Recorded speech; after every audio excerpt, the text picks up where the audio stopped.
We're about to see is Chip Bates, of the U.S. Forestry Service. He is the Chief Health Forest Specialist, and he's come down here to show us how to do an appropriate hack and squirt operation in our effort to control the Chinese tallow here at the landings. What I want y'all to all understand, number one, is it's labor intensive when you start doing this, so make it easy on yourself. You don't have to hack it all the way at the ground, which means you got to bend over. You hack it where it's comfortable for you to do this, and that way it doesn't become a job. Don't get in a hurry with what you're doing, because when you're the way that we try to do things is with simple hatchet and a squirt bottle like this. So when you take it, if you get tired and you start to miss and you hit yourself in the leg, then that's a problem. So be careful and take your time. You don't photosynthesize. So if you get the chemical on you, it's not going to be terrible. It's not going to kill you right away.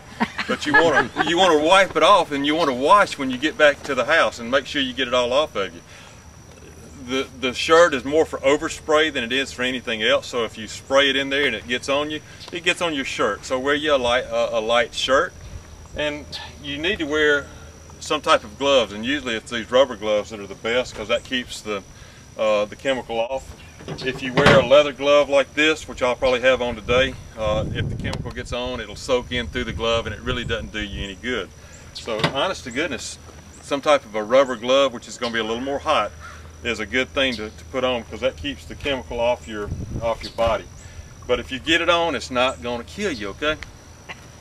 Just to interrupt with, just don't use your hands to wipe your eyes. Yeah, don't. Your eyes would be real irritated, and it might create some corneal damage. Don't pick your nose, don't wipe your eyes, don't put it around your... Just make it simple on yourself. Keep a good firm grip on the hatchet, and then you hit the tree, and you bury the hatchet into the tree, and when it sits there by itself, then you take your hand and you rotate it back just a little bit to form a cup, and you spray the chemical right down the blade, and then let the chemical run down the blade into the cup, and then you pull it out, and then all your chemical went into the cup. And you don't have to hit it always square, just enough to open that hack up.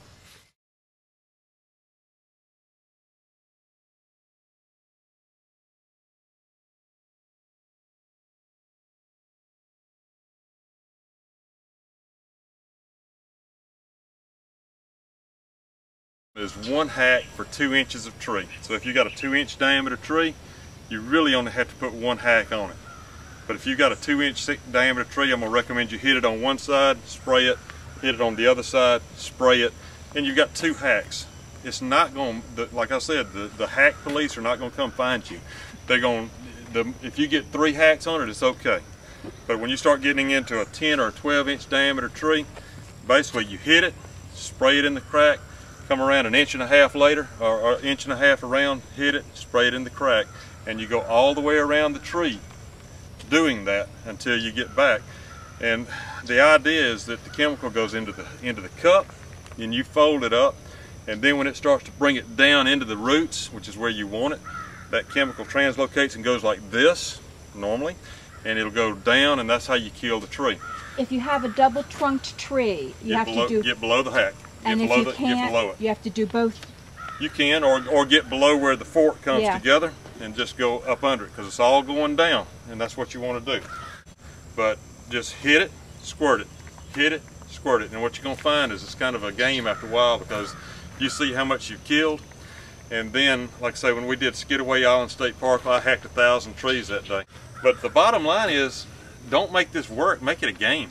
And when you start getting into this, if you get tired, go to the house. This tree looks like an aspen with its heart-shaped leaves and its fluttery, and as the fall comes you can spot these so easily because they are one of the last trees to lose their leaves, and they're a bright yellow.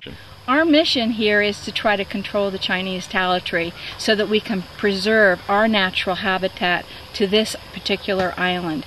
If we lose our habitat, we lose all the animals and insects and everything that has become dependent on this particular habitat, and we love it.